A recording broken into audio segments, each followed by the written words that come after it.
السلام علیکم ورحمۃ اللہ وبرکاتہ۔ سامعین زی وقار، میں غلام مصطفیٰ اللہ اور اللہ کے رسول کے پیغام کے ساتھ آپ کی خدمت میں حاضر۔ درس قرآن کے سلسلہ میں آج کا ہمارا سبق سورۃ الاعراف آیت نمبر 113 اور 114 پر مشتمل ہے۔ اعوذ باللہ من الشیطان الرجیم، بسم اللہ الرحمن الرحیم۔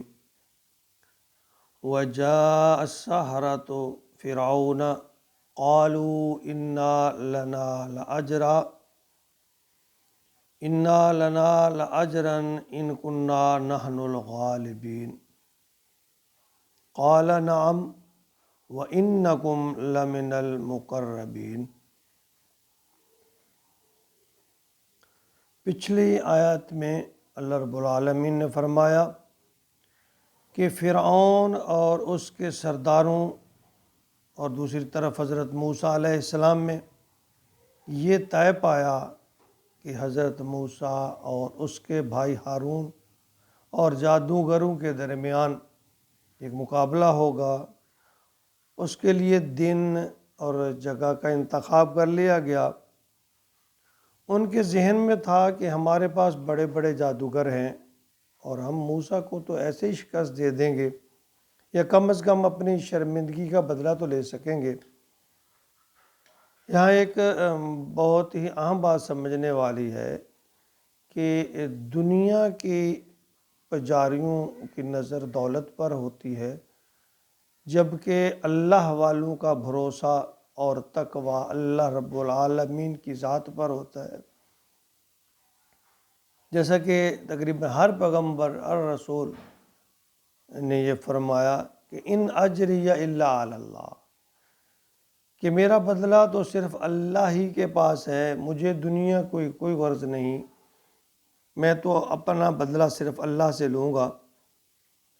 تو فرمایا وجاء السحرۃ فرعون، اور وہ جادوگر فرعون کے پاس آ پہنچے۔ قالو، کہنے لگے، ان لنا لاجرا، ہمیں اجر تو ملے گا نا، ان کننا نحن الغالبین، اگر ہم غالب آ گئے، اگر ہم جیت گئے، اگر ہم نے موسیٰ کو شکست دے دی تو ہمیں اس کا انعام تو ملے گا نا۔ یعنی مادہ پرستانہ جو ان کا جو کردار تھا وہ یہاں نمایاں ہو رہا ہے کہ وہ صرف اور صرف ان کی جادو کا یہ سارا جو سلسلہ ہے، ان سے ان کا مقصد منصب، مقام یا دولت حاصل کرنا تھا۔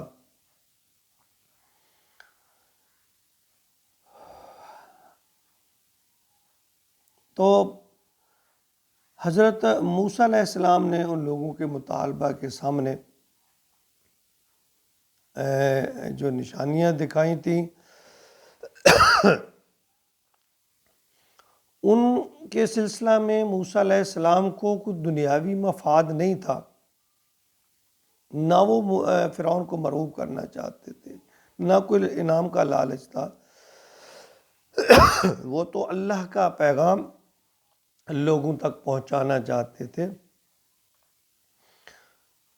تو کہا موسیٰ نے اس کے جواب میں، قال نعم، ہاں ہوگا، ضرور ہوگا، وَإِنَّكُمْ لَمِنَ الْمُقَرَّبِينَ، انعام بھی ہوگا اور اس کے ساتھ ساتھ تم میرے مقربین ہو جاؤ گے، یعنی میرے درباری بن جاؤ گے، میرا قرب حاصل ہوگا اور تم میرے مشیر بن جاؤ گے۔ دیکھیں، حضرت موسیٰ علیہ السلام کا جادوگروں سے مقابلہ کا جو دن طے ہوا، وہ دن ان کے ہاں میلہ یا کوئی عید اس طرح کا تھا۔ عوام کو اس میں شمولیت کی بھرپور دعوت دی گئی۔ حضرت موسیٰ علیہ السلام اور ان کے بھائی ہارون علیہ السلام بھی آ گئے۔ فرعون کی طرف سے جو جادوگر بلوائے گئے تھے، انہوں نے آتے ہی فرعون سے یہ مطالبہ کیا کہ اگر ہم نے موسیٰ کو شکست دے دی، ہم جیت گئے، تو ہمارا انعام کیا ہوگا؟ اس سے مادہ پرستوں اور اللہ والوں کی سوچ اور ظرف کا اندازہ لگایا جا سکتا ہے کہ انبیاء اور رسول تو کسی سے معاوضے کا مطالبہ نہیں کرتے، وہ تو کہتے ہیں ان اجریہ الا علی اللہ، ہمارا بدلہ تو بس اللہ کے پاس ہے، ہم دنیا والوں سے اس کا کوئی بدلہ نہیں مانگنا چاہتے۔